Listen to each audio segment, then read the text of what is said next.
et à moi sinaye et à la ye et à bangonios na sokola bango na parmi bato pe basakola moi sinaye ke mon bal na yo oh moyo kanzinga na veka tozaine mais veka mais Amida na moi sinaye osakola kama Amida avant babala mais na bisaït oh mais maman Amida donc maman Amida na yena tuna nani oyo komona nani muleka ou adaye ministre wana maman Amida zana na Didi Kinwani to na azala la Didi Kinwani na azwaki biloko yo so la kisa déjà azwa biloko donc on fait ka sala makambu oyo lobaka prophétie oh mais na yebisaki yo mwasi oyo oh mais na okosa poani mwasi ya moninga vraiment bon mwasi ya moninga ye kobaluka epa na ye ndeni mutu aza mwasi aza kolela ye banda kala po akufaka mpo na ye nayebisi mwasi na oyo naloba vérité nakosi te Dieu me voit ata aza koyengayenga kote to azalaki mwasi na ye nde veka mère maman wivi nayebi yango moleka ayebi makambo oui eyebi lo mosusu toloba te mpo toloba te mais veka connaissait que sa femme c'est Amida mari azoyengayenga na ye ndenge aza koyengayenga mwasi nde Amida il était ministre de l'information il savait ah oui donc veka oyo asala wana eza orientation prophétique qu'est-ce qui est reproché à Vital Kamerhe parce que je reproche à Vital Kamerhe et je suis en colère contre lui parce que d'abord il a une grande orientation dans sa prophétie à makasi bongote namoni penda prophétie na bi penda bazo beta 20 ans na yevi en TV na bi non il sera quitté papa faut la prophétie de nation wangati pose lo aboye na beta o penda ba condamné au 20 ans na beti na bi rien aobima namoni des réunions moyo sali ma papa ba réunion ana pa namoni ba bimisie bien kakenda na kosala koleka na appel te appel te jour bazo condamné 20 ans na le même jour na ça l'émission qui va sortir on comprend dernière phase du pouvoir de pasteur du président de la République on doit vivre avec les 100% congolais des pères et des mères au Sénat au Parlement partout ce sont des pères et des mères ils ont bouffé déjà ils ont pris ce qu'ils peuvent prendre c'est fini ils ne peuvent plus aller dans les non je suis désolé je parle clair hein. Donc je suis désolé donc il doit partir Kamerhe doit partir il n'y a plus de pardon. Il a demandé pardon, je ne sais pas s'ils ont accepté ça. Il a demandé pardon, oui. Il a condamné un discours. Il a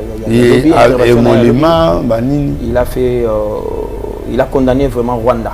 Atangi Penda Rwanda, il a fait ça hier. Oui, il a vu Rwanda dans la dernière minute. Attends, autant à combat Rwanda, Penda na pété, na ningi, Yozolongwa, autant à Rwanda. Parce que je suis le prophète. Tu ne peux pas t'en passer de moi. Non. Il faut que tu me voies. Même si tu as ton argent, toi, mais tu dois participer. Je dois être là. Tu récapitules dans le fait prophétique. Dans le régime, combien de professeurs bêtis déjà et qui est normal? Ici, combien? Ebele, na bêta de Moutaï d'Epes. Jean-Marc. Oui, Bakanga est. Mon corps. Yami Bali. Na Kabila, il reviendra. Pouvoir. Il est non, je n'ai pas dit qu'il reviendra au pays. Il reviendra pour les affaires. C'est ce qu'il est en train de chercher maintenant, officiellement. Voilà. Voilà. J'ai prophétisé sur ça. J'ai dit il viendra aux affaires. C'est-à-dire, je n'ai pas dit qu'il sera président. Je lui ai dit qu'il reviendra aux affaires. Il est là. Il va être président du Congo, il va encore diriger le Congo. C'est ouvert. Donc, la prophétie s'est accomplie. J'ai prophétisé sur beaucoup de choses, sur Mutamba. C'est réalisé. Il sera écarté lui seul. Il a quitté le pouvoir. je dis bien dans une émission, Moutamba, tu vas quitter le gouvernement. Prions pour lui, il risque de quitter le gouvernement. Et c'est ce qui a été dit, c'est ce qui a été fait. Donc aujourd'hui, il n'est plus gouvernement, il n'est plus membre du gouvernement. Il est en prison. Est-ce que c'était le cas avec les régimes passés? Il y a Kabila, les deux mandats de oui, Kabila. Oui, vous avez pas oui, j'ai prophétisé des choses chez Kabila, oui. J'ai fait beaucoup de choses. En fait, j'ai prophétisé le 6 ans que nous allons traverser. Je ne sais pas ce que vous voulez. Tout a été dit, tout a été dit. Toutes mes prophéties ont été réalisées sans aucune. J'ai dit le gouvernement qui viendra, il n'y aura pas beaucoup de choses parce qu'il y aura quelques changements seulement. Et Salemi. Et Salemi, c'est ce qui est arrivé. Donc je ne sais pas ce que je n'ai pas dit. J'ai donné l'alerte pour le M23 que vous ne serez pas ici. Pendant cette période, vous ne serez jamais ici parce que le manteau du président est en forme. Ils ne sont pas venus. À partir d'aujourd'hui, là, c'est autre chose. Mais depuis là jusqu'à aujourd'hui, même si vous venez à Kinshasa, vous n'aurez pas le pouvoir. C'est ce que j'ai dit. C'est ce que j'ai dit. Donc, j'ai travaillé là-dessus et puis je suis satisfait de voir mes prophéties à 100, à 80, 99% sont réalisées. Olanda qui concert à frère Patrice. Boya na rien ba betise mbangu mbangu. Poto ya différent, poto ya kala na ya lelo ya différent. Fait partie c'est un grand musicien mais a oumeli trop. 5 abeta. A oumeli trop ba to ba ebe soute ba génération ba bota bi na Paris ba ebiete. OK. Ne change pas ba kala ba toto udala bango na ba flori pangi. Tribunal Nzambe ko. Tribunal Nzambe ko za batwa nande ba oyebaye. Fa ba zongi sa. Mais ba petwa lelo ba ebiete. OK. Ba ebiete. Il fallait avoir temps de communication, temps de banane. Un mois. Ah. Aozora ndenga zuan. Babi aleki nana ni. Hein? Aleki. Babi aleki nani na Pierre. Nous sommes chez vous, nous sommes dans vos maisons. Encore une fois, nous vous disons bonsoir, bonjour, dépendamment l'heure à laquelle vous allez nous capter. Mesdames et messieurs, Topé Sibino, Mbote Lissousou, encore une fois partout, Bouzouami, 4 coins ya monde. Nous voici chez vous, dans vos maisons, sans audience, bien sûr. Vous bandez cause de la biso, tout rebondir Lissousou sur Makambo, Yamboka, tout ce qui se passe dans Mboka. L'analyse prophétique, l'analyse politique, l'analyse évangélique, comme d'habitude, nous sommes chez vous, encore une fois. Marc-Olivier Mouka, avec Gaga Mobutu, nous allons travailler pour vous. Nous resterons autour de l'actualité, mesdames et messieurs. Numéro où Youta Kikoleka. Tozala Kina Moussa Nzambe, Aloba Kiboui. Ou soit Bolongo la bango, ou soit Botika bango, c'est le moment. Et ça crée encore des polémiques là-dessus. Bozo considérer bango des hypocrites, mais Bozo Tika bango. Bozo considérer bango des traîtres, mais Bozo Tika bango. Cette fois-ci, ou soit Bolongo la bango, ou soit Tika bango. C'est dans ce sens que nous allons rester. Et puis nous allons vous dire que c'était hier le 15, hier lundi, tout a été cuit. Les carottes ont été cuites. Les petits terres ont réussi quand même à atteindre l'objectif. Bien que Babiro et Kangamaki, mais ça l'effort d'atteindre quand même l'objectif, va déposer pétition à Bango. Tout le monde est là. C'était la joie pour les uns, c'était 1000 euros pour les autres. Nous allons réfléchir encore une fois. Toko Kenyana Bisika Oyo. Ezana Maboko et à Banguna, nous sommes à Kinshasa, siège des institutions, bien sûr. Nous allons parler des sites occupés par les rebelles, plus de 7000 commandos. Ça fait débat, plus de 7000 commandos. Entre autres, les étoiles nous montrent commando Moko Azanazemi, à moi si Azanazemi. Nous allons réfléchir sur ça, ça fait rire. Nous allons parler aussi dans le dossier, il y a Joseph Kabila Kabange, où il commet niveau, il y a CPI. Beaucoup aussi. Acharnement, ils ont continué toujours avec le régime de Tshisekedi à Kinshasa, la capitale de la République démocratique du Congo. Nous allons partir avec vous et le débat est lancé. Faites aussi comme vous le faites souvent chez vous dans vos maisons. Bienvenue, évêque président. Merci. Bonsoir. Bonsoir. Tous amis, les sous terrain ring patriotique. Il y a ceux-là qui qui nous apprécient bien, c'est là qui aiment bien, c'est là bazo c'est là ceux qui émission Vandi Boye basé ah bakoti. Et c'est on les années par rapport à la dernière sortie na yo c'est on les années. La dernière sortie na qui catastrophique. Parce que tozaki na sort ya caméra na mutunaye Sénat mais j'étais plus sur caméra. Ouais, parce que au fait c'est batoisa moi net nazo pour protéger caméra c'est un ami qu'on a commencé depuis longtemps mais depuis à côté mbalo na mon a été avec Karza Bissonyoso ben c'est pas si grave que ça. Quand il était en prison, j'ai prophétisé sur lui qui sortira. J'ai dit ça en plein air, tu le sais, non? Oui. J'ai prophétisé en plein air qu'il sortira, il va retourner l'image. Les jours où on les condamnait pour 20 ans, moi j'ai prophétisé qu'il sortira. Les gens ont douté, voilà, tout ça, mais après tout, ils ont vu le procès qui est venu et puis on l'a libéré. Il est devenu ministre d'État, il est devenu président du Parlement, il restait une partie. Président de la République. C'est ce qui cloche. Et pendant qu'il veut monter à la présidence, au même moment, la motion est venue. Mais je rentre un peu en arrière. Je rentre un peu en arrière parce qu'un prophète reste un prophète. J'avais dit ceci. Que Mbosso était c'est Mbosso qui devrait continuer la continuité de... Le deuxième quinquennat. Oui.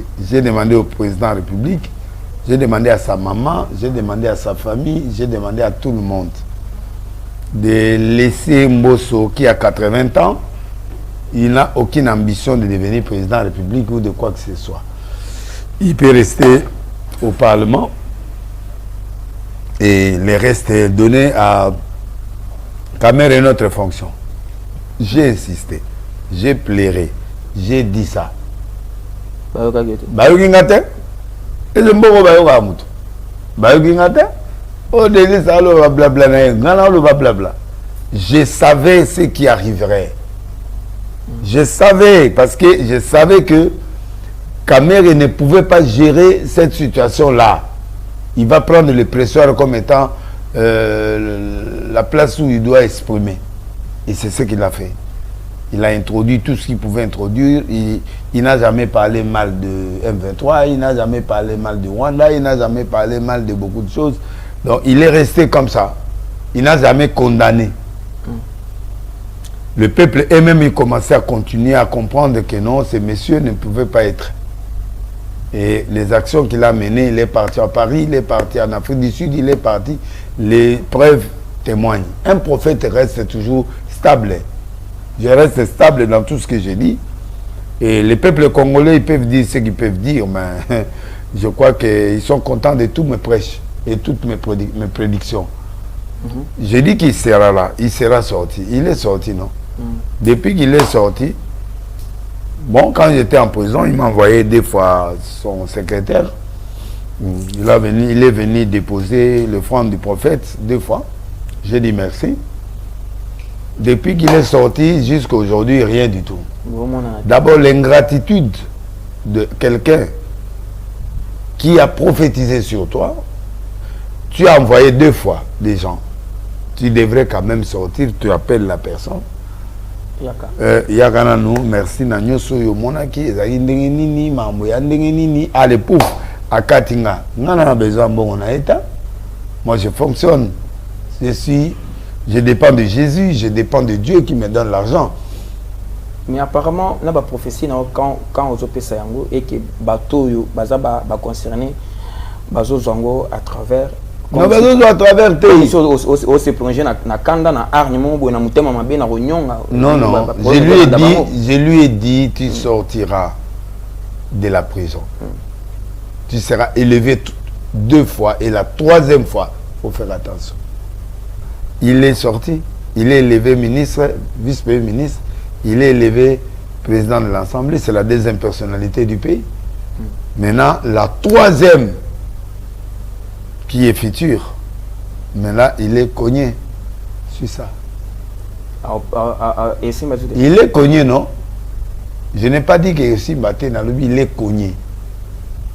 Donc, il a quitté. Il va quitter. Parce que bientôt, il va quitter. Alors, je lui ai dit, il ne veut pas me voir. Il devrait, parce que je suis le prophète. Tu ne peux pas t'en passer de moi. Non. Il faut que tu me voies. Alors, même si tu as ton argent, toi, mais tu dois participer. Je dois être là. Tu récapitules dans le fait prophétique. Oui. Dans le régime, oui. Combien de professeurs bêtis déjà et qui est normal? Ici, Nyoso. Combien? Ebele, na beta nani mutayi DPS. Jean-Marc. Oui, bakanga et. Moko. Yami Bali. Na Kabila. Il reviendra. Zong a pouvoir. Il est non, je n'ai pas dit qu'il reviendra au pays. Il reviendra aux affaires. Pour les affaires. C'est ce qu'il est en train de chercher maintenant, officiellement. Voilà. Voilà. J'ai prophétisé sur ça. Ok. J'ai dit il viendra aux affaires. C'est-à-dire, je n'ai pas dit qu'il sera président. Je lui ai dit qu'il reviendra aux affaires. Il est là. Il va être président du Congo. Il va encore diriger le Congo. C'est ouvert. Donc, la prophétie s'est accomplie. J'ai prophétisé sur beaucoup de choses. Sur Mutamba. Sur Mutamba. C'est réalisé. Il sera écarté lui seul. Il a quitté le pouvoir. J'ai dit bien dans une émission, Mutamba, tu vas quitter le gouvernement. Prions pour lui, il risque de quitter le gouvernement. Et c'est ce qui a été dit, c'est ce qui a été fait. Donc aujourd'hui, il n'est plus gouvernement, il n'est plus membre du gouvernement. Il est en prison. Est-ce que c'était le cas avec les régimes passés? Il y a Kabila, les deux mandats de Kabila. Oui, j'ai prophétisé des choses chez Kabila, oui. J'ai fait beaucoup de choses. En fait, j'ai prophétisé le 6 ans que nous allons traverser. La turbulence. J'ai prophétisé sur ça. Qu'il y aura des problèmes au niveau de l'église, il y aura beaucoup de traîtres qu'on va arrêter, tout. Mais je ne sais pas ce que vous voulez. Tout a été dit, toutes mes prophéties ont été réalisées, sans aucune. J'ai dit le gouvernement qui viendra, il n'y aura pas beaucoup de choses parce qu'il y aura quelques changements seulement. Et ça l'est mis, c'est ce qui est arrivé. Donc je ne sais pas ce que je n'ai pas dit.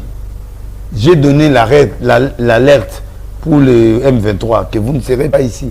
Pendant cette période, vous ne serez jamais ici parce que le manteau du président est en forme. Ils ne sont pas venus.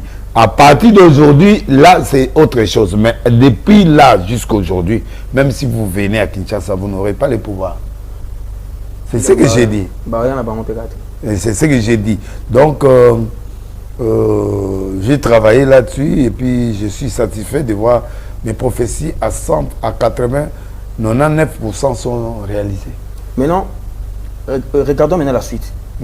Conseil nini, conseil prophétique. Conseil nini ko pesa siko na bateau, ba victime ba prophétie oyo ko ya.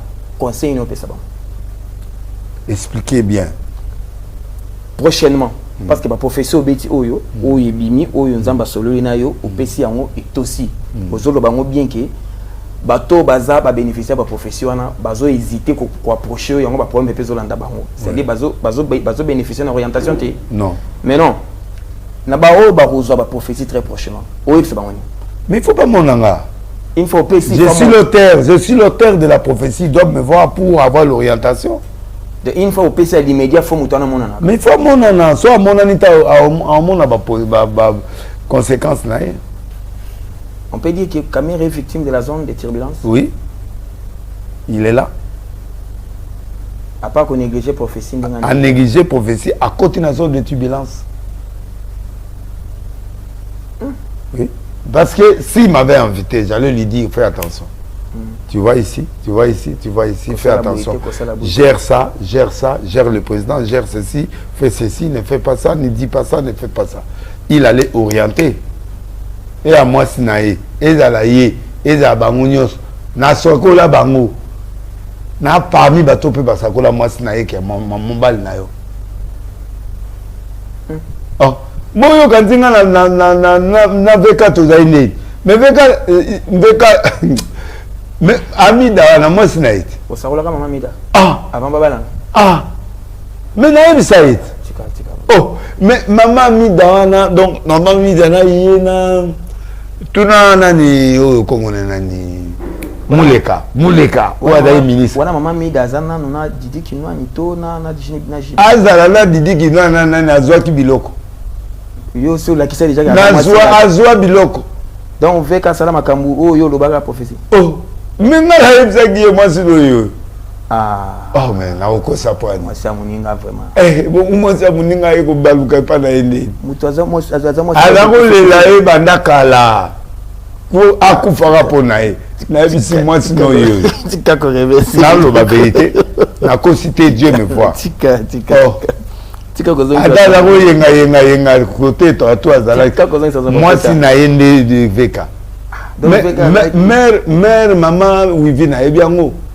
Moleka ayebi makambu oui et ablo musuto lobate poto lobate mais veka connaissait que sa femme c'est Amida magazo yenga na enga za yenga moi c'est Amida il était ministre de l'information il savait oui sous Kabila ah oui donc veka ou ya salon les orientation prophétique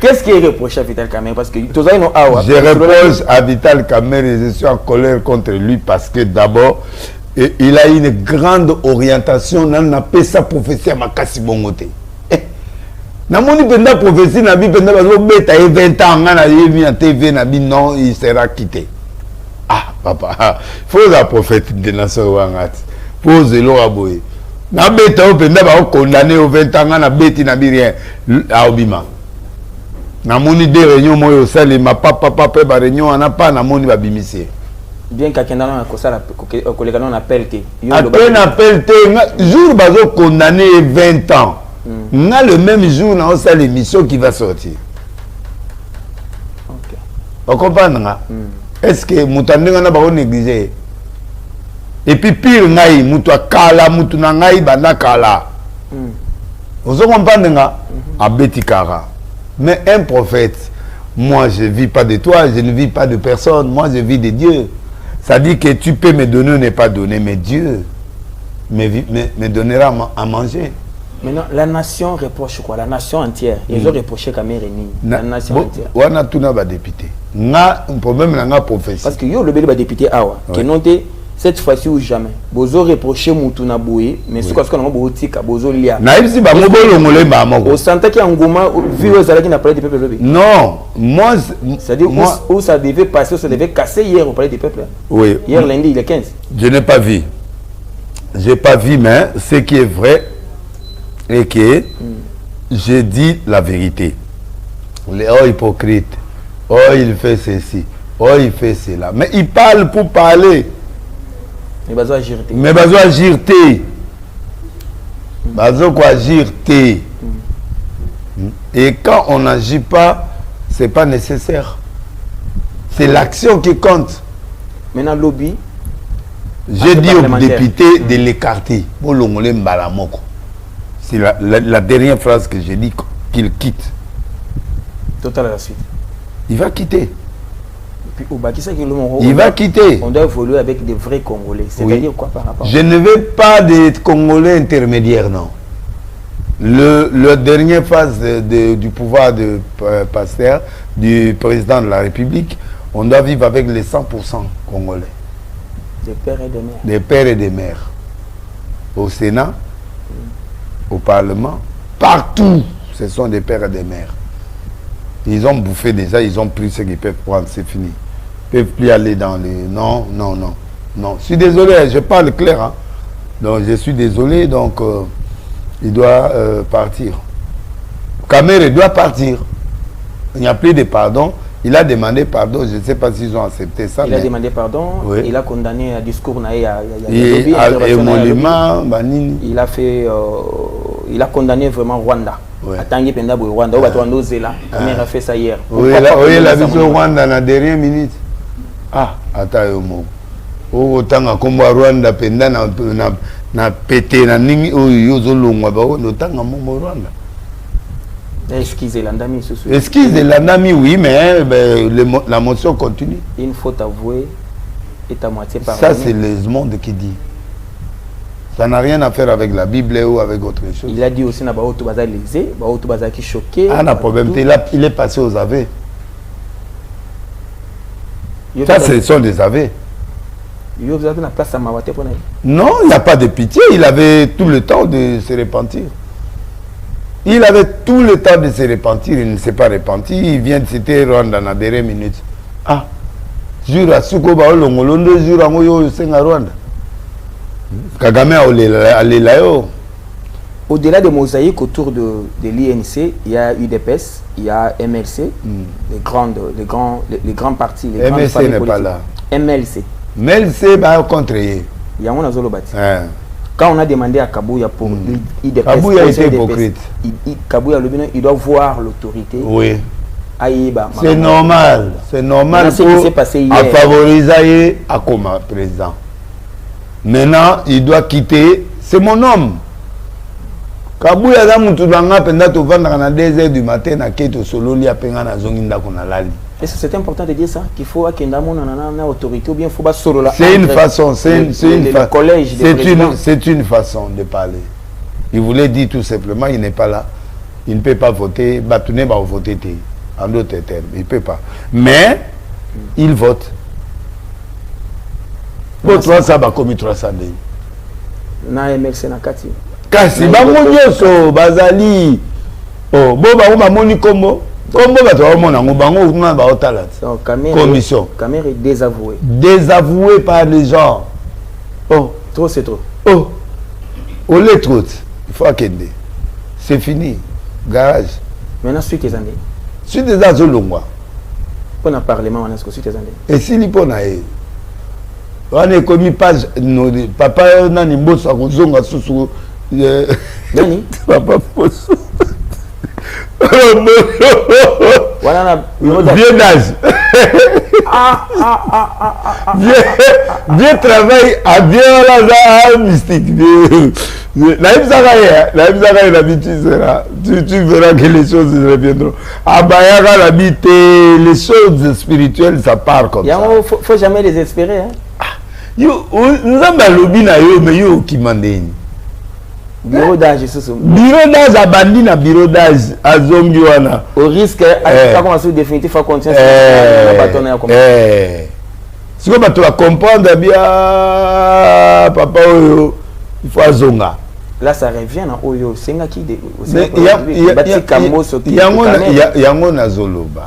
par rapport aux ambitions politiques. Les ambitions du président de la République doivent correspondre avec Papa Mbosso. Okay.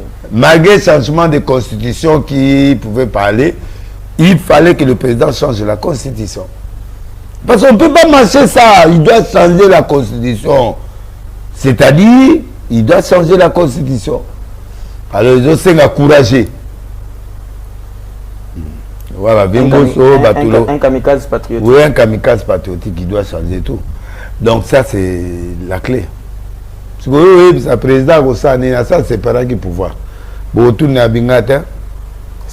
y a un ministre près du Parlement qui doit gérer ces choses. Voilà, là où je voulais te oui, j'étais amené. Il y a une cacophonie, il y a une cacophonie, il y a une cacophonie, il y a une incompréhension totale. Clairement, que Guy Lwandomboyo Moutou a sali que Kamere a kende. A salité, il y a un ministre prêt à Parlement. Ça dit c'est lui qui doit s'occuper de ces dossiers-là. Il doit avoir l'aspiration du peuple, de parlementaire. Il doit traiter et puis il va gérer ça. Et c'est ce qu'il a fait. Expliquez son fonctionnement. Il est ministre près du Parlement. C'est-à-dire qu'il doit traiter tous les dossiers des parlementaires avec le président du Parlement. C'est-à-dire qu'il va initier une pétition. Il ne faut pas qu'il y ait un bon monde. Oui. Mon pétition qui a monien. Oui. Il y a zongissé ce qu'on a parlé ma Kende c'est bon. Il y a tikali na copie. Bon, on y va ça la mopoanine parce que mouto a sali boy. OK. Bon, allez-y. OK. Donc ministère wana izaneti tolbaneti parquet na bango. Mais parquet na bango. Parlement, ça dit la dossier na bango ba yaka kuna. OK. Yende azo exécuter mon pas président. Mais financièrement parlant quel est son rôle? Oh. Mais rôle ozo yoka yango anati. Nous allons participer dans mon bon à ça. Donc, il doit sponsoriser pour l'ongwa. Ah, bon, au sein de Guy Londo. Aosande. Avant pas qu'on pèse bango idée. Mutunaye. Mais na kada bituma mutazate. Oui bah on est na guerre camarade raté. Il faut faire tomber. Il est avec Kabila. Il ne blague pas avec Félix, non? Il n'est plus avec Félix. Il est avec Kabila, il est avec le Rwanda, il est avec tout ça. C'est fini, c'est séparé. Nenge Oyozomona, Guy Londo a l'homme pendant le ministère, il a dit Batie Yohana, bon Batie pour rien. Batie pour attendre la maramboute. Nenge Zali. Donc Guy Londo a fongoli porte à caméra bima. A fongoli porte te, a tali logique qu'ils ont né. Oh, boy, beaucoup mais na combien au 120, ok? Au bunana, bokende. À sponsoriser. Bon Luka. Oh, te wana zo luko kote c'est la gabiloko. Wana zo luko kote c'est la gabiloko, pardon. Non, c'est-à-dire qu'il a un rôle à jouer dans cette histoire. Il est là, oui. Des places Miss Naye, mon ami Sikoyonde, héros Siko va comprendre l'importance de ministre prêt. Rôle Naye, rôle de ministre prêt du Parlement. C'est-à-dire, il faut pas sauter. Dans un combat politique, il n'y a rien entre Guy Londo et Kamere. Non, rien, rien. Mais dans une réalité, la réalité, il faut y être la cas de oh, ah, bisous, toi fâché. Toi fâché parce que Kamere est boye, tout ça, Nio, Kota Biloko, Yote, Salam Sana. Vous avez combien? 120. Ok. Vous continuez, quand c'est beaucoup de musique, ça va. Après, ma rambe, ça limite. Mais au-delà de ça, il y a encore détournement. Caméra, détournement. Oui, mais on est sur le été. Voilà, on va na côté mususu. Pas le mois 300 députés va signer bon yo vanda. N'est-ce pas que Caméra sera aussi la même trace avec Moutamba, c'est-à-dire va condamner après va ignatir sous l'inéligibilité. Dans 2028 et le capé Caméra bon. Ah, tu évites, dépendre bon, on négocie. Mais ce qui a l'embon va au Kangaï. Caméra benda soit l'embon à l'état va au Kangaï. Bientôt à Oliama bien. À Koliama, j'étais. Yo Félix et Kamana. C'est un politicien, c'est un politicien, un fait politicien. Oh mon conseil, ça va tout ça, mais c'est pas pouvoir.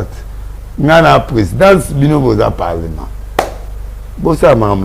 Il est doux, il est calme. Il dit clairement séparation du pouvoir. Répétez un mot.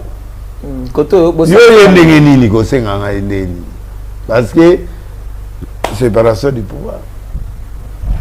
Maintenant, les députés qui étaient sous pression, Nayo particulièrement, au condamné, cette fois-ci, comment on a vu ce qui vous salit. Mais on a vu ce côté là-bas, on a parlé du peuple. Quand même, ils ont fait quelque chose. Un mot n'a pas. Félicitations. Parce que tout le monde a vu ça. Bon, on a vu ça, le peuple congolais, tu as encerclé parler du peuple. Bon, vous bimatez, vous votez. Initiateur et à pétition, c'est. Un soldat à Caméra hier. Son soldat mais Aosani, tant qu'on béba Isali, à réagir. Le pays n'appartient à Caméra ni à personne. Le pays appartient au peuple congolais. Le pays appartient au peuple congolais. Nous avons le pouvoir de ce pays. Alors, tout le monde va trancher.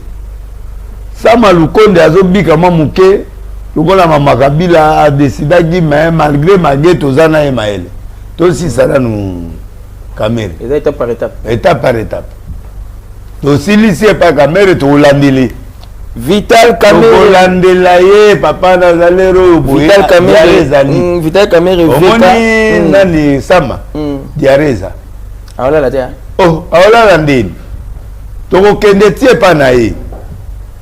Comme là et tout ça dans ma caméra. Mboko to eko tika caméra na ina sama lukondite. Kuna pe na mon apparemment on dirait bâti akozonga pe na bureau d'âge. Problème est problème na biso ezalika que caméra doit partir après on va chez Sama. Ata président lobby to kotate. Yo zo tenir pe Sama kende. Ah OK. Une explication te. Yo mo zo reprocher Sama nini. Yo mo zo reprocher Sama. Papa na ko lobate mais ba ndenge moko. Na caméra. Bande moko. D'autres aussi, signes qui font mal, on dit Caméré tout le temps, avec son évêque, chuchotement l'oreille, en plein, rôle, comment on dit ça? Petit nanga maintenant, na ZP n'a été. Les neveux avec comment on dit ça? Massaro. Massaro tout. Député, Massaro, il faut me voir. Il faut qu'on se voie. Massaro vient par d'autres ans à Paris, tu es en Ouganda, tu es na tika au monde à Eboyete.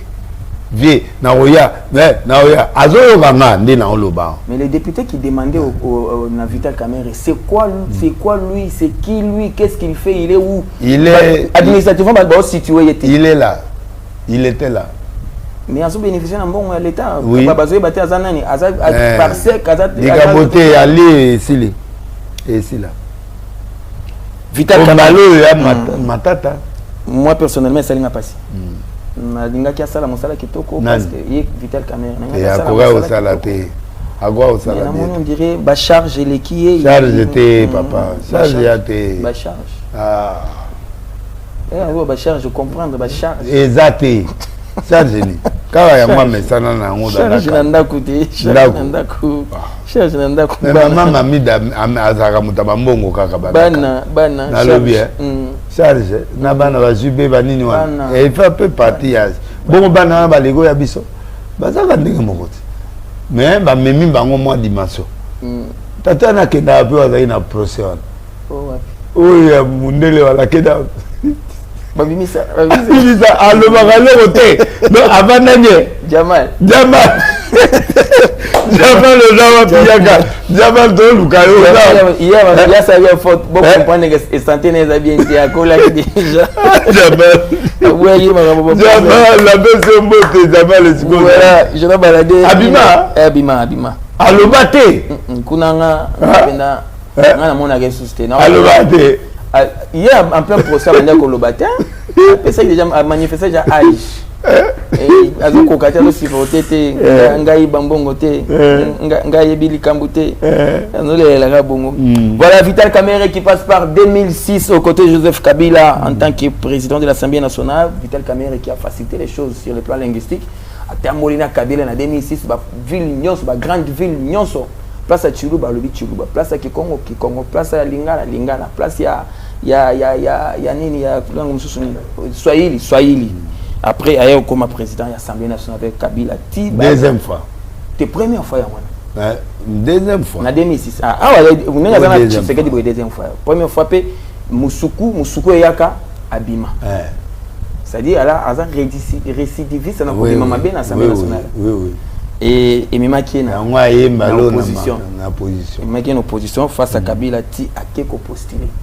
Mais avant de postuler à Kenderne on a gouvernement ya Kodjo. C'est comment on appelle ça, consultation, dialogue ya Kodjo. Qui se que Etienne Aboya Kango, il y a une opposition à Kenda à côté Batunaye après à Ekobimisa sous Batunaye. C'est vraiment un malin de l'eau. C'est vraiment un malin. Voilà. Malin. À Sota premier, avant l'élection 2018, à Sota premier, après Ayoko Tambola Pessousna Fachi, Ayoko Koma directeur de cabinet, après na mandat au deuxième mandat Ayoko Koma ministre de l'économie, après Ayoko Koma Sko na Minutoyo. Président Assemblée nationale de Bazobi Messé de Soussouboy. Donc, Vital Caméré, merci beaucoup pour le travail abattu jusque-là. Courage. Merci pour la salade. Moi, parcours, je suis au CPD. Non. Tous à la patriote. Non, il n'a rien fait. À ça, il est au théâtre. Babilo, je vous amène à 20 000. Ah, la dernière minute. La demi-6 salaire, hein? 20 000 les lots. 15 000 à 20 000. Ah, papa Boniko. Oui, il est au boulot bien dit. Bazaï pénation médicoté. Ah, Baninga. Bien que Botika. En tout cas, toujours c'est la départ. Nzamba Pambola. Ok. Courage, nous allons fermer cette parenthèse. Se reposer. Vital Caméré, tous la dernière commission et Royamba Pendenge Yamba Mutamba. Après tout continuer na yo sous ndenge tout continuer wana surtout Hollande sous procès ko fungwa ceux qui na cour constitutionnelle ceux qui na cour de cassation to yaka Hollande la ndenge ni ko samba kuna poto yeba ni to ko sila na par rapport à des ça c'est combien lengi ndenge au moni régime oyo kaka ba autorité bazo kangama définir la justice comment vous définir bien président a eu décision depuis à kangama Nicolas avion accompagnement mebelé accompagnement mebelé que ndenge azali kolo mais Nicolas ba oyo biso wa mwinde ate osani mais on connaît OK ne braza ou bien OK ne bazo condamner ministre transport problème azali akati bon wa kate oh boyo kandi mbema akati te mais un ministre à transport, il faut chef d'abord direct. Oh, bon, quand tu me m'as bigé dans le Cambo. Il faut ça Mbappé. Oh, le Cambo président. Bazo samba nani, banani bazo concerné. Bako samba batunyo soya oh, ba deuxième baton batunyo soya ya nani oh ya ministère de l'énergie. RVM. Ministère de l'énergie. Ministère de transport. Donc on a le transport, on a RVA, on a et on a côté énergie, on a SNEL. Olia pena batoko Olia bango bamsuba la poloko déjà atwa okende Jean-Pierre Bemba Gombe président wana za na moto nzambe mwana mbali wana. Moi je vous ai dit que c'est un homme élu par Dieu. Dieu azo nanzela la ye babilo rezo bima lecture ni sala kiona lecture que je fais avion de colo il vient de trop loin il est venu bango ba prévoyait ki babiloko ba mondenge ba sali wana moi tao ya sali kolo fongoli mambo ebele nde bakangi bato ebele mambo ebele koti na biloko ezali komona na te monani donc est-ce que bato sengele ki kolala pendant que mokonzi azaki bana mboka est-ce que bato baza bana ba service ya aéroport balali boyo mona ba on balala ite basi batiki ba ordre balali mokonzi azali banda konzi na bango te terrain mabe nettoyage de Salema na 3 ans bato nettoyeur maintenant vous êtes qui papa boni ma prophétie te poani congolais boza makambo mabe bolinga nzambe te pourquoi je vous aime azolo mabe ministre nani comment Mutama non je dis la vérité. Tout est calme. Tout est calme maintenant. Tout est calme, il est bon. N'est-ce pas que Félix Tshisekedi a préparé terrain pour la Dauphin à la face au poids lourd? Non.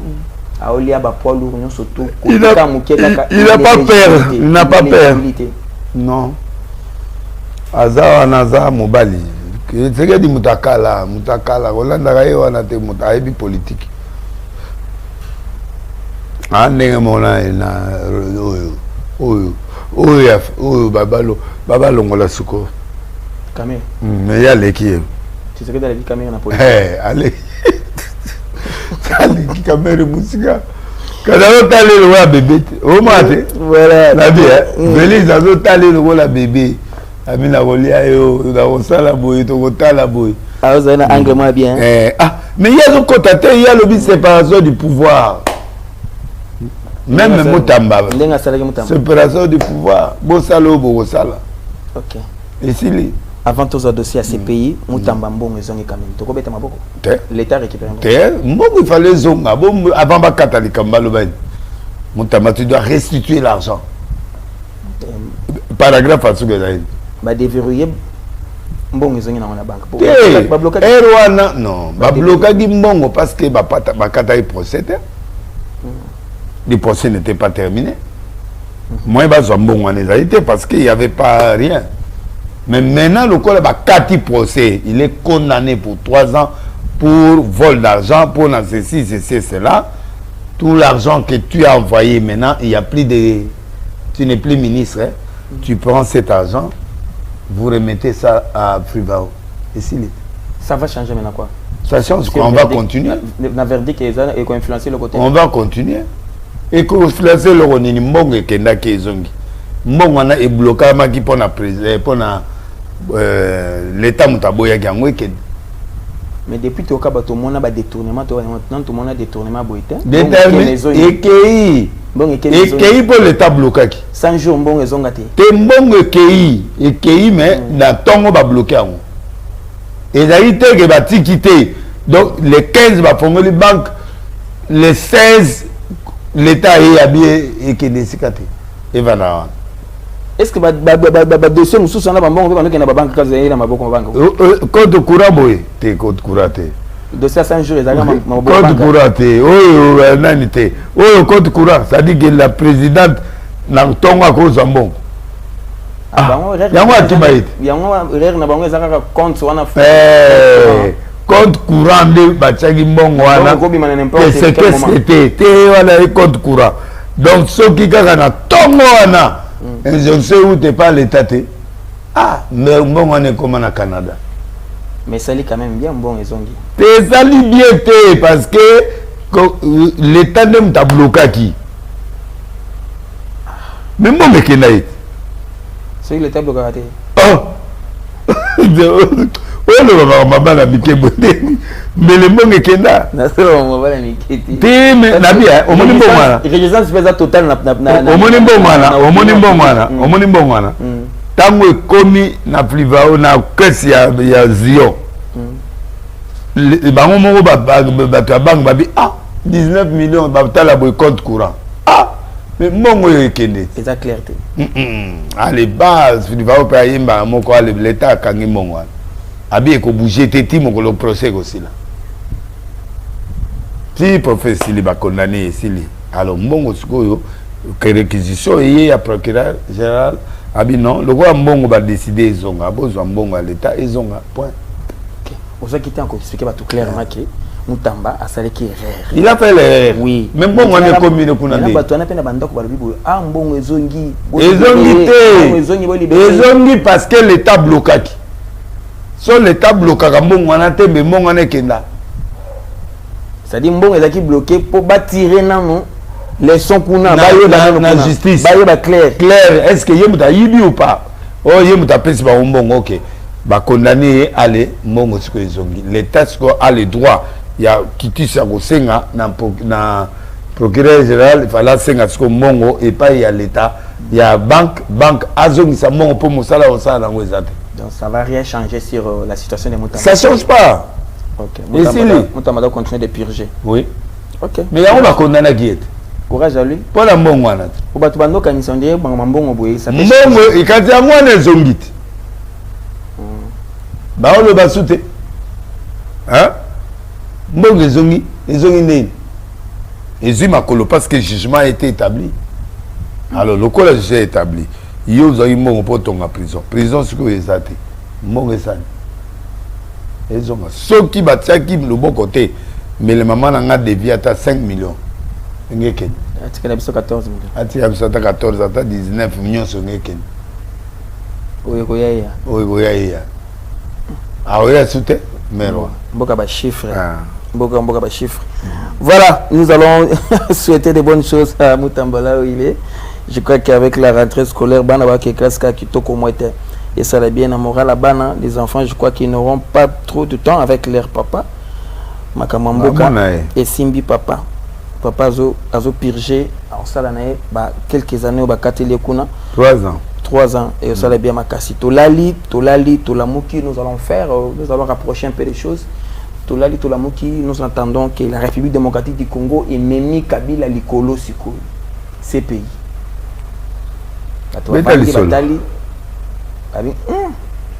c'est qu'il est en train de foncer les choses il est en train de partir avec les bouchons plus loin azo qui na ba bouchon zo tindi kaka ba bouchon azo tindi ka ba bouchon Kabila na minute dossier na maboko ya CPI on s'est rendu compte que na ba mouvement pe Kabila n'a jamais fait l'Europe n'a jamais fait les États-Unis depuis qu'il bouge na zuta ya kotala Kabila na mona azaka na Afrika azo telengana na Afrika azo baluka na Afrika so beti kuna azongi so keboye azongi RDC pas zo kotate yo oyo ki ango ndengeni koyoka makamba Kabila na CPI place ba bemba bakenda place ba Bosco tangana bakenda place bato bakenda tout cette fois-ci maintenant on parle de Kabila crime contre l'humanité ba chargé à Bomi et Belé selon rapport déposé dans CPI. Mais il mérite non? Olebi? Il mérite. CPI? Non, Kabila. Ah, mérité ni. Prison. Boya ça na Congo. Mana yo muto zalo. Kabila mutunanga mais si vous ma bé vous avez punition cause na mbongo ebele ezelo mususu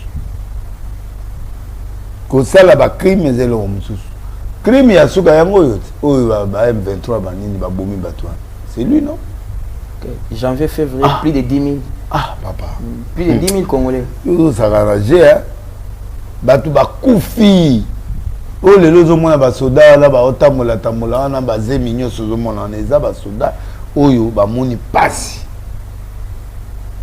il a souffert hein. Kabila il a déclaré qu'il va revenir au pays tant que président pour le matin abundana na ces pays abundana na ba biloko tout dans nango mais moi Félix moi j'accepterai pas que président Azonga Soussou il a fait des mandats, c'est tout. Maintenant, ces pays en question, moi j'ai toujours vu tous les criminels toujours en liberté. À Tassali, il y a 10 ans, Tassali 5 ans, Tassali 15 ans. J'ai toujours vu les criminels en liberté. Qu'est-ce que le pays va gagner dans ça? Ah, regardez 10 ans, il y a au là déjà. Et ça, Bimi, à combien de liberté?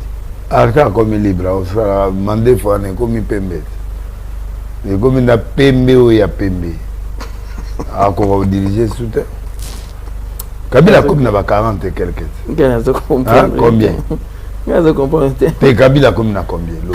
Kabila donc déjà combien il a fait déjà 50 ans. Il y a on a solo pas. Plus de 10 ans comme il a combien? Kabila a passé à 60. Now on va obéter na Congo. Donc Kabila comme mon colo. Kabila comme ministre biso to alana. Maintenant moi je besoin les Congolais doivent noter quoi, doivent savoir quoi, parce qu'il y a des choses qui passent comme ça là. Ils veulent que la Congolais il y a un problème d'identité du président Kabila. Qui il est d'abord? Il est qui? Son père, sa mère, c'est qui? Oui. On ne peut pas s'atteler seulement sur il est qui. Il faut détecter qui il est. L'origine. Oui. C'est ça le problème. Bah, tu vas comprendre le mystère. Non, comme en route. Bah, tu auras maman si tu vas m'aimer, bah, ça l'ADN, bah, m'aimer, puis bah, ça l'ADN, et si vite. Et là, on va toi, Luka. So, ADN, on va ça, ils ont gouvernement, tout, ils ont. Gouvernement! Mais le gouvernement, ils ont facilité pour falsifier l'ADN, non? Non, à ta falsifié. Problème est à terre. Là aussi, c'est pas nous plonger dans un trou là autour. Bon, ça, on a pouvoir, mais il faut qu'on sache qui il est.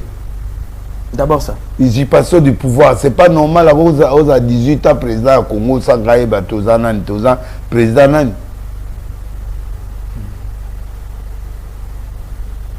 C'est ça le problème avec Kabila. On ne sait plus qui il est maintenant. Il y a 3 ans, il y a 3 ans, c'est-à-dire que tu as souka na turbulence, maintenant, vous avez vu, nous, dans le lobby, ce président a géré 3 ans au yoté, guerre ici la té, tu as d'avoir tu canalité. Il doit tout finir. Il doit tout finir. Il doit finir tout. Il y a un même peu de Kabila le Colo. Alors qu'il n'est pas États-Unis, il est au Samba. Na Kabila na yena Kagame au monde Kagame alingia sala ba désordre na Congo atia ba trouble bani mais c'est préparé, nous aussi on est préparé pour ça. Apparemment on dirait que on peut oser pendant cette opposition il y a près hein. Ah mais tout ça oser là tout c'est là au monde sachet la moussa. Les pays tels qu'il est, avec l'insécurité qui est vie, est-ce que vous avez senti que vous avez la sécurité? Dans la sécurité, Nzambe, on t'a protégé à Abisso. Tu habites au Koufa, il n'y a pas de problème. Donc, qui c'est qui dit est sur la bonne voie? Oui. Il doit aller à déterminer jusqu'à finir cette guerre. Niveau insécurité, ça n'a ça. Et ça problème. Niveau de banda. Problème. Oui, bien, bazoboma batona banda quoi. Problème est athée.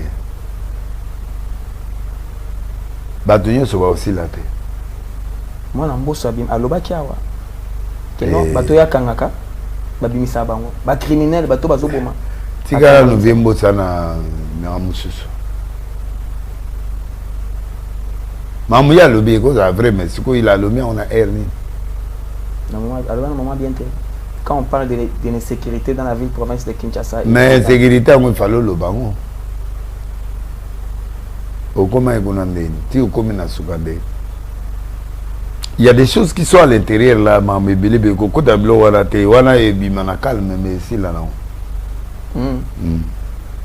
Voilà la haute facture, la haute autorité de l'État. Problème koko de biloko ya okota na biloko ezangi matoite. Problème za lango Kabila il est qui? Qui est Kabila? Le président honoraire. Il est qui? Fils de Mouzé. Son père il a parlé, sa mère il a parlé. Maman Sifa. Ah. Azali passe à Dada Jainet. Ça va. Grand frère à Zozo. Mani. Zozo. Zozo nan. Oui, bah non, quand Zozo t'es tiré. C'est la mise en combat. Zoé de. Zoé Azab. Zoé. Azab. Azab quelque part en Afrique. Oh mon ami, moutou a libre mais moutou commis pour chasser. C'est pas bien. Faut qu'on détermine qui est Joseph Kabila. Donc d'abord ça. Oui. On a son identité réelle, d'ADN naïf, tout. Là on peut parler. Et qu'est-ce qui nous dit clairement aussi, qu'est-ce qui nous démontre que Kabila Azala Congolais? Ou bien Azamouana Yassif, Mama Sifate, Azamouana Mouzete, qu'est-ce qui nous donne tout ça là comme détail? C'est le président Kabila, c'est Loba qui est au moins en plein air comme ça. Il avait les enfants qu'il a adoptés. Non, Natunio, il a dit ça.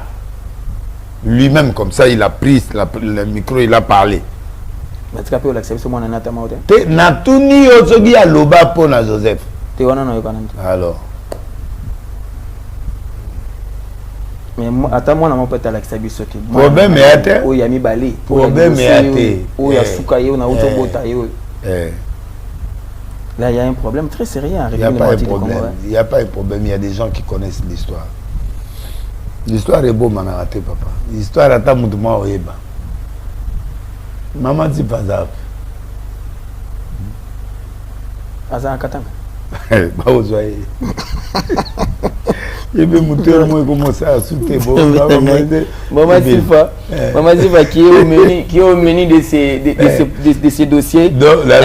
Un grand dossier de la République. Un grand. Comment on a ma sécurité?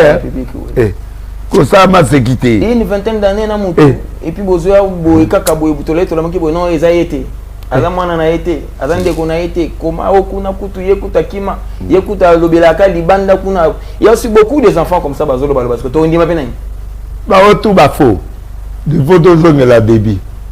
Bah, on est surtout à Désiré, bah, Étienne, bah, Ibrahim. N'abena Okoma.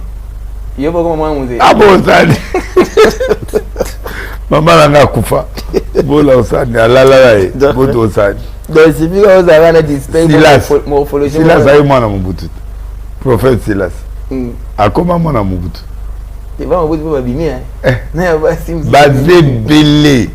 Pas Mobutu pour bimi. Ah. Pas Mobutu pour bimi. ADN. Au même mes ADN.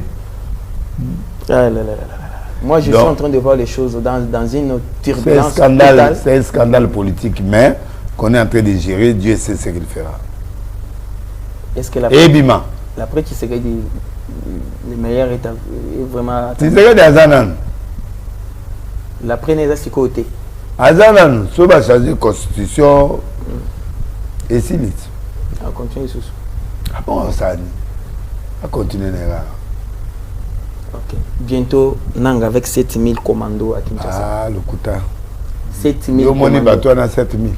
Yo moni 7000 les blagues. 7000. Mais la stratégie armée, bah quoi exposer les éléments sauter. Na lobby 7000 les blagues. Et puis ils appellent belité. Dans ma photo, dans ma gros plan, nous avons vu des vieilles mamans. Maman Mikolo. Maman a 60 ans. Na ma tante nous bazemi. Papa. Nani a ça ba théâtre naé. Nani. Non. Nanga. Mais quand même c'est aussi un signal fort de réunir les gens comme ça là, mais badaka la bazora batut. Au première fois. Bayat. Bientôt Kinshasa. Baya. Bakuta biso. Zela bango. To zela bango. Na ndengo position sozio na auto tono sécurité. Na lobby boye. Na okende wapi. Moi je suis prophète des nations. On a passé par Kamoga ba Congolais. Sile. Na okende tikate. Na zela bango. So ekutinga na voyage na retour na okuta bango. Est-ce que okota? Na okota. Bon na problème na bango. Voilà. So na telemeli nanga na sai problème. Ça c'est patriotique. Te na tunio. So na telemeli manga na sani. Et l'autre. C'est normal, yem da pesinga chance na telemela ye. Yo zo boma batu kuna ngana telemela ote. Oh. Pona carré mini. Te carré mini wapi, carré mini l'autre. Il a tué les gens, ils ont tué les gens et ces gens-là sont nos frères. Eh, nous avons nini, nous avons pas commis guerre à papa. Donc bref, Kabila, il a mérité ces pays. Il faut qu'il c'est bon on ah ok. Ces pays. Oui. Bakena ba onyo so ba ok. Merci beaucoup. Nous sommes là. Ça fait. Ça crée une psychose là, toujours battre place ni to. Problème est ali tala. Ni les la lobby. Tala papa. Le problème est que ba ok. Bah si maman. Ah si maman. Donc pendant que les manteaux ils en ont pas squatté. Tu sais que tu as un balingi hein. Bah là vous voyez les là. Ah.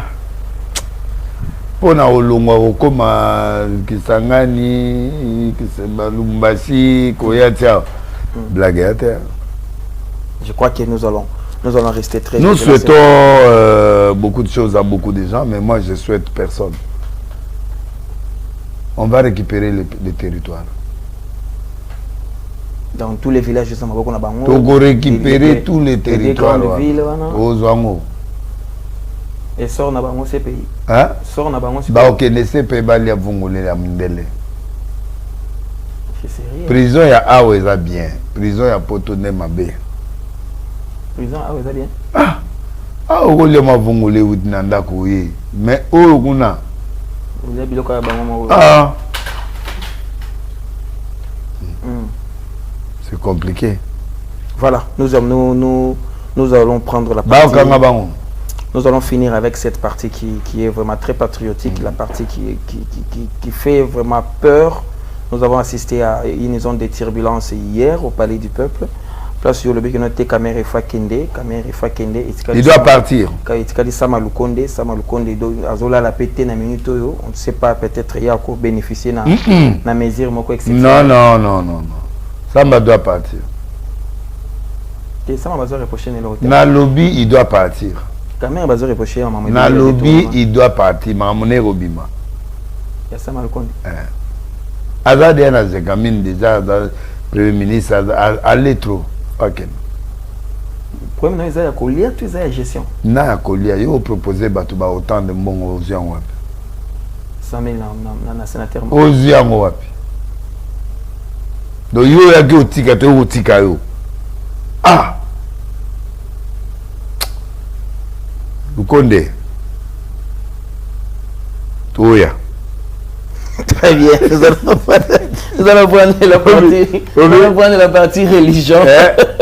Tika we muninga pe bala la bien la. C'est un père de famille. C'est un père de famille.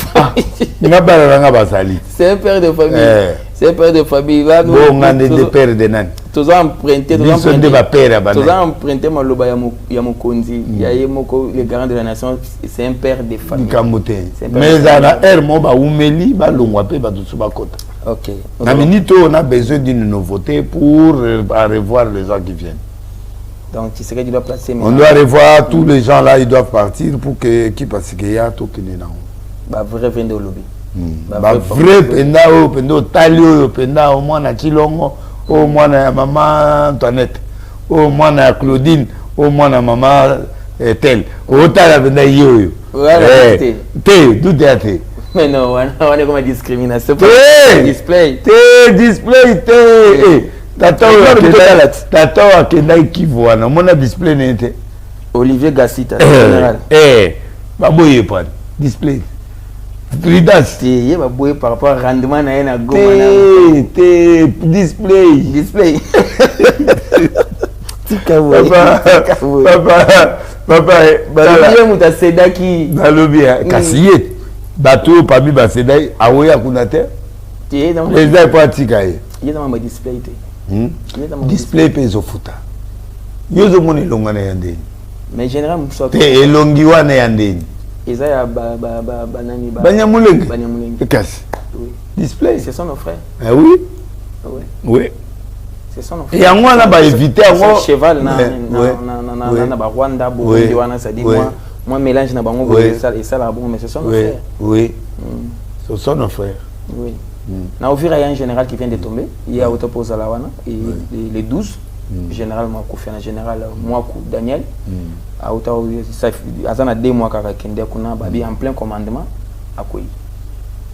Donc, Corneille Foyabou, tous les sous un général qui tombe très loyal. Il y a Moutazala qui côté na Ovira, on a beta penambouma qui toko 2 mois à Kapamba. Bangonde ba osabi logara nyoso. Il faut display est nécessaire. Display. Donc, tu vas noter la display. Display is ça. Oui, moi, Antoinette. Moi, Antoinette, moi, Marie-Claire, moi, papa Donatien.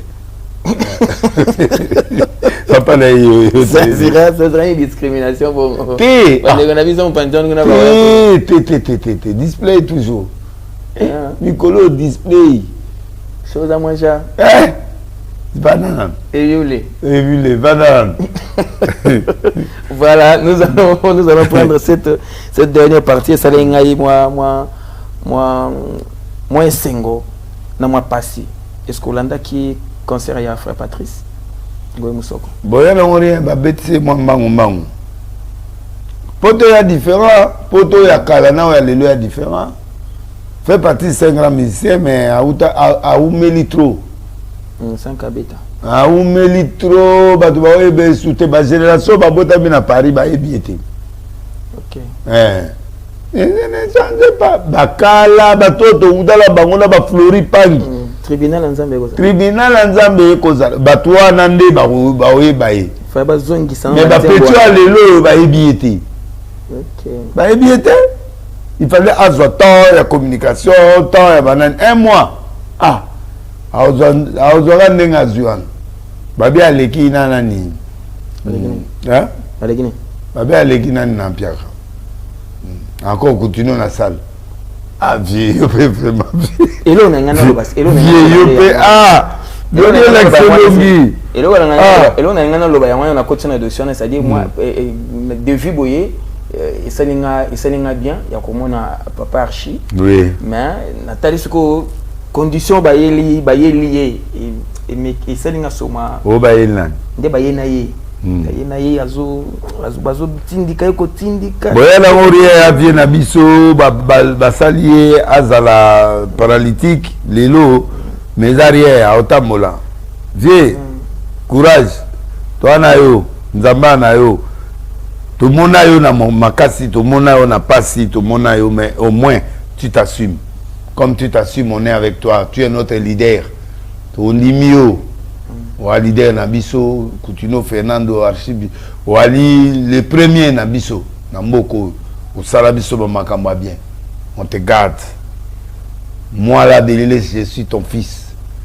Okay. Donc, papa n'a ngate. Mais si ta père, tu mérites.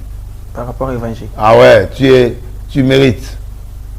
faut pas te décourager, tu es fort, tu es là, et nous te représentons. Voir continuer comme ça, là, c'est... Ça fait mal, mais... C'est la ça patrie, fait mal. C'est la patrie qui a perdu un monsieur comme ça. Ah. Kitino, Fernando. Moutaoubala, libala $20. C'est-à-dire? Mais à Bali, $20, il faut me foutre à Mongo. $20, mariage, naïe. Mariage. On m'a côté liba, naïe $20. Ah, cérémonie, on a fait. Faut à Fernando. Ah, il va aller maman $20 au côté libanda, plein à carte libanda, plein à carte plein. $20, on a prévente tout. Prévente, barambo avant. Oh, maniongoté. Ah, Rafi. Ah, laisse tomber. Et là, yo asine. Et ça va finir le bas. Et là, il a bisu place, il a été côté là, côté va signer par la soirée là côté. Ah, ce n'est pas là, c'est pas va comprendre. Hein? Ce n'est pas là. État de Binobo comme signer par la. Quand tu place là au Sambela. OK. Place c'est qui ezaki. Kasi azao Sambela wanati. Yemuta abanda penda kilite na palace. Au moins ba wuti ba kin ba partout bazo ya plein.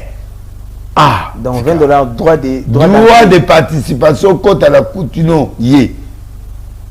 Là tu libanda plein libertation le libanda mais moi au côté. Plein na carte plein. Ah si laisse tomber. Ah mutute. Là on moni elima. Et on moni bongo nani atambula na mutu état de santé nani atambula ke na mutu. On a bazo ya ne bongo batindi ke bongo nani atambula ke na mutu apese okandeza na. Kabila. Ah. Est-ce que ndenga zaye ki wana ndenga kendaki? Ndenga to moni na concert après. Mais nga bena na koma un jour bongo. Na koya bena na prison nga mombo ti chance petit moi za ina ndako. A récupérer nga na telemi bo liboko ngeke ne benda bandi ti na zongi. Kusaka te prison. Laisse tomber. Et la torture te. C'est une torture. Non. Ah, Babylone, bah ça là, Coutuno maté, papa. On peut pas te parler, on peut pas parler ça comme ça. Babylone, bah ça là, Coutuno en prison. On peut pas faire ça à quelqu'un. Car on a obéta mutuma kofi pamba tiga na kendeka bon. Situation donc Moni Fernando aza sacrifice à Congo. OK. Ya un moment na ta mo boy botika mwana na loba. Mwana ye wana comme ministre à jeunesse bovandanye totika grâce bofanda ye botika ye grâce mutako se bato dialo na kati ya bio botika ye grâce atika pe bilo ko botika ye bosani atika non bosani akolisa bato dialo na bureau na bureau baza propriété na bureau ya biwa mboka nani yango azwa dialo luku ba te basala dialo libanda bi te na tuni nani yango ngokosa nani yango azwa dialo luku ba te ah Yuzo Kosalilo. Ministre Gadiano Lugote. Tika mwana. Ebeta magalibanda. Libanda ministère c'est bon. Tika papa tika. Oyebi sika utite mwana wana. Oyebi sika utite. Papa. Ah! Papa, mbapa oya yo obokola. Papa benda bakangiye. Yo mwana 5 ans. O souffrir ba me mo poto ka boui papa abota yo ah et puis oala ngona motema ah papa tika yango consultation to continuer comme ça consultation pour la consultation to continuer yango na ministère jeunesse consultation monte na montant problème na consulter consulter pour mon ayo est important pour nabiso. Oui, mais il faut l'orienter sur comment toucher ce na ba comment ba département ba jeune na ba c'est très important. Na l'église partout. Département ba jeune oui. Na ba jeune partout, il faut tout même le rasika. C'est ça. Tout aider mon nabiso à télément. Ba tunyo so ba télément. Obiso Nathalie Coutinho pour ça olela mais na vieux moi bina boya non mais raté ah tikaileka j'avais mais Coutinho zo ya penda zo beta coup de tête de pantaba ah Fernando papa chi kamote nzambe na boy moy azana yo nzambe ana dernier mot pour na yo dikamote. OK. De là comme na moto ba otia non. C'est aux Congolais de comprendre bazaki na concert wana ya frère Patrice ou bomona ki wana c'est quelqu'un. Ya na le côté frère Patrice a vu batuté ça n'a rien. Ndamboui baye concert qui trop vite mais c'est pas grave. N'est-ce pas c'est un message pour n'est-ce pas c'est un message côté évangélique? Échec à bon c'est pas un message. Non, l'échec pendaté zali génération lelo ba ebiété. Na poto lelo ba ebi frère Patrice auto za de kalaté. Même à ma tourner bazani faut pas zoatan. Faut pas zoatan. Ba différent là ba tomba le kofo ba na poto. So ba no batondela ki na concert wera wana ba ko tonda pe na concert fa. Baza ba pa été. Ba pa été papa. Baza ba pa été. Te. Ba pa été ba wana. Oh pa qui de ba musique. Ba ki kaka. Kala ezala bongo mais siko ba chanja. Oranzema tribunal ensemble. Baebi amote, baebi kala. Baebi. Babilo va matrice à sika baebi amote. Là nous attendons maintenant avec le frère Moïse, pasteur Moïse.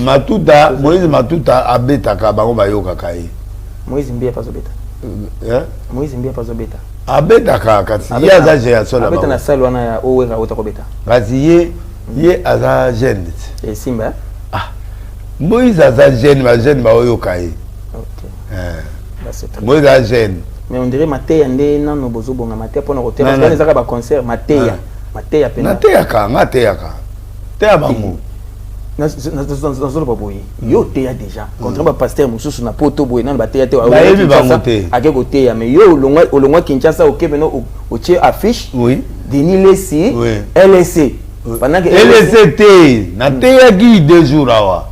Tingana zo bana ba kala na te yebisa ina te ya oteya ki na poto na minute yaki mais nazo zonga nanu kuna par rapport ele za kaleleka oui na minute siko ba mateya siko eza pena te ba salle ya minene ezali bona tege wala combien de salles sala yi munene eza combien de places et salle va 500 places 500 places oui ya mukete OK là c'est bien tout au matin ngadele sina mema manga jeté il faut aller faut bozongisa mateya na ba stade to bozongisa te na stade te mais to zagi musika mais na minute to zongisa ngo to mesana ki yozo beta stade kuto sonika futa pa ye mais what oui on a Kinshasa to bosana na bino bongo bosana pe bo izonga oleke ba concert ka kezala na stade mais ba mateya pe to zongela na stade to ba stade ngo bolongo li ba kiti to ko boteya ndeni te bazobongisa Auto na excellence Boudimbu. Excellence a boy ngate mais elongwe na biloko. Te to FIFA le bien problème mais ça na monter c'est bon. Si ba bon ça côté ba toilette wana ba chamwa soin et Sili nango je crois que tout ici awa à moins qu'il y ait quelque chose à dire aux Congolais en général. Le Congolais, il faut faire quitter ministre nani président assemblée il faut kende ça malukonde to landa après nana on surtout longola ce soir to longoma ba tebele ba longwa na gouvernement to longwa mais na gouvernement na gouvernement tozo préparer ba longwa ba ebele ba ebele ba traître ba traître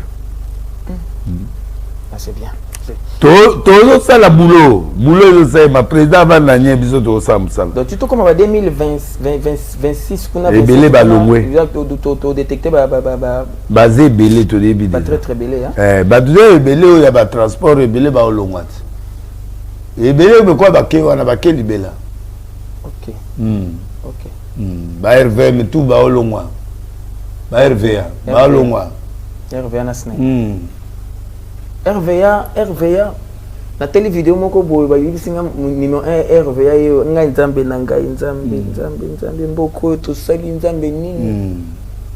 C'est très bien.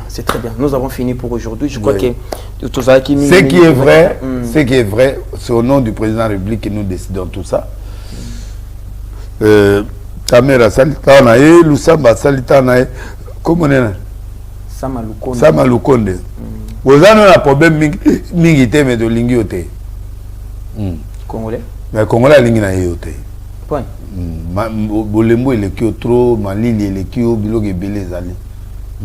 tolingi yote tu as posté na Sénat demi président Sénat tolingi yote ta ebisi o vérité nga azoloba na kombo abatu nyonso tolingi yote so na tuni Siméon oyebi ete est-ce que batangisa bango Siméon ayebi bato ebele ayebi ete mwana nga ayebi ete sama loko na mona na ate amona kasi mabe kasi bana be bayebi ete bayebi ete président Sénat bayeba yote c'est ayebi kengo adon ayebi kengo mona nga bayebi kengo OK mais ba misuso bayebi bango ta.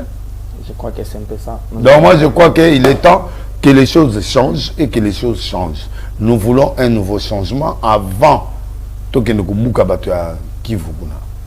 Donc oui, Kivu toya, bino boya bobiso toya kuna. Donc ça va aller. Nous avons fait ça 3 minutes maximum dans la Congolais. Allons na kobanga na minute parce que on a peur. Dans la Congolais, solo dans la Congolais pendant 3 minutes. Congolais yokanga bien. Au moni président to défendre mboka na biso. Au moni lokola ba combattant baza kuna o bazo luka baya awa. To banga bangote. To longola na kamere to longola e. Après kamere to ke pa sama. Après to landi ba onyoso. Pouvoir ezonge pa na biso peuple. Bato basinyaki boya teo na butu $10,000 $100,000 liambongo mais eloka ya te président république azali banyokoli trop to na eti na suka alors soyez conséquents na bino ogenga donc banga mutu te signer mutake ake bo voter mais banyoso baki donc yoko la mawazate to longola bango nyonso to kende ti partout to longola bango nyonso même la justice toya tous les partis amboka sont dirigés par certaines personnes. Nous allons venir et même à Tabachaki to longola yo. Donc nengezana c'est le peuple qui a pris le pouvoir. Président Botika, président Pemeni, les restes des abyssaux, nous avons à laisser à Pamolabino, botter les mangouis. Dieu tournera avec vous. J'ai prophétisé toutes les choses qui sont réalisables. Merci. Prenez garde et allons jusqu'au bout. Merci beaucoup. C'était là les messages de réconfort. Il y a prophète des nations, de laisser à tous les Congolais. Botelema, Bolongola Kobanga. Moi, je lis la paix en vous maintenant là. Bolongola Kobanga. Boyoka kabato bakomo bandenga bosolo courage en tant que des patriotes bolanda bango. Je crois que c'est par ces mots que nous allons passer par les salutations habituelles. Salut à Tiani Tamou Business, Abedachou, King Lova, Diezola, Patrick Mouyaya, Guy Lando, Guy Moyo, Moussa Kitoko. Mutako ici Kamé. Ah, tika lokana. Didier Moudimbo, ministre des Sports, Doudou Fouamba, l'homme fort, na pesi mbote makasi, na Moussala Kitoko F Minde Baye, na Mangamundengo Ozo Bunda. Nzambe ya denilesi azala likolo na Doudou Fouamba, Ozo Sa Moussala Kitoko na tendu ya Congo. Banzela Makadam, Banzema Kitoko, Ezo Salema, Mbongo Pezo Sala Moussala. Nzambe apamolo Doudou Fouamba, l'homme qu'il faut à la place qu'il faut. Liao ministre et à fonction publique, qui bat sa ministre. Galoazo Kapetina à Paris, Nadim Namamon na Italie, Berticia Miracle des épices ou côté Baposo Azo Salam Sala, Elise Salomo, Jocelyne Mbombo, le grand journaliste Nzamba Pamolayo, Alingete Gilles, Kodamboka, sénateur financier. Oyo, yé, Radali, adjoint, il y a Sénat, na ma finance. Yé, a pas moi m'appelle souvent là, mon collègue. Topesi maman ya nani mbote mama Fifi Masuka moi je dirais mobali ayebi mosala kuna na Kolwezi mama tika alwalaba na pesi mbote et pas ya Ndala Mumba Rebecca Cosmétique Christ Maya Jani Tambo Business Kalembelembe 178 combien na lingwala kuna bilogeza moi biloko mpona bamanicure bapédicure bamassage biloko ebele ya sika bozala wana nzambe apambola bino. Napesi kaka mbote, napesi le grand journaliste Mbote. Merci. Napesi Siméon Denilé Mbote. Magé il ne fait pas dire, il dit rien. Napesi Mbote. Est-ce qu'il y a une autre mabanga n'engaza? Ayebi na faire la biso. Faire la biso. Yépe azala biso lelo. Topesi Mbote. Topesi Mbote. Lisa qui a la topesi pe Mbote la sœur. Abiso abundi na biso ti lelo nzamba abatela que Dieu vous bénisse. Merci beaucoup, merci à tout le monde. Merci Siméon. Siméon, bazo pesa mbazo ba ko libange papa qui pété. Papa comme tuna. Est-ce que azoyo kama nazolo ba. Siméon. Merci beaucoup. Nous allons profiter pour saluer Jonathan. Voilà Jonathan Mukembo. Denis Lessila aussi, il est avec toute la famille. Merci beaucoup à Champion Wadol depuis Paris. Merci à Debrasco Badibof. Merci à John Lilo, Eric Chunza, tout petit partout, tous vos amis. Mao Boss Mosembe, Maman Refine Luyeye, et mariage na moko ya Bajan ya Izipa. Tout ça qui wana le week-end, c'était bien. Maman Refine Luyeye a mon ana quitté. Non, non, c'est la peine à peine à mon maman Refine a quitté contre temps. Banzele Kangama qui cotonne surtout qu'on a chantier. Maman Refine Luyeye kuna tout ça. Maman Refine Luyeye. Ah, Izipa Komoriko. Obele likana micro Izipa Komoriko bagangi Maman Luyeye. Ah, ça là qui bien ma casse tout spécifié. Ba étudiants surtout au babimi kuna cette fois-ci tous on a besoin ba chômeur té aux étudiants ya Izipa sala makambo yekola ki pendant la cabine na cointé. Aussi c'est Izipa zo ça la cabine na coin. Oh là là. Merci beaucoup à tout le monde, merci à Olivier Mouvaro. Merci à Patrick Moudimoula le président, Francis Balingi. Tokutana bongo très prochainement. Abonnez-vous, laissez vos commentaires. Ata participer à commentaires, vous en avez besoin peu activité na yo to les belango to les kisango. Tika kaka na commentaire wana et puis landela biso na ba numéro de téléphone prophète ako pambola misala na yo et ko kende liboso to bando zana biso kaka wesengeli tozwa po ezambongo ya bien mbongo ya kuna mpanzana kuna to simba te alobi bien que ezambongo ya makila. Alors merci à Gaga pour le travail bien abattu au four et au moulin. Merci à tout le monde au bakulanda biso na ba circonstances surtout to pesi mbote na Raoul Bonyekou mbote depuis Hollande. Allez, on se retrouve très prochainement. Partagez le sourire. Laissez que l'amour soit votre partage. L'amour du très haut, bien sûr. Que l'amour, cet amour-là, soit votre partage. Allez, bye bye.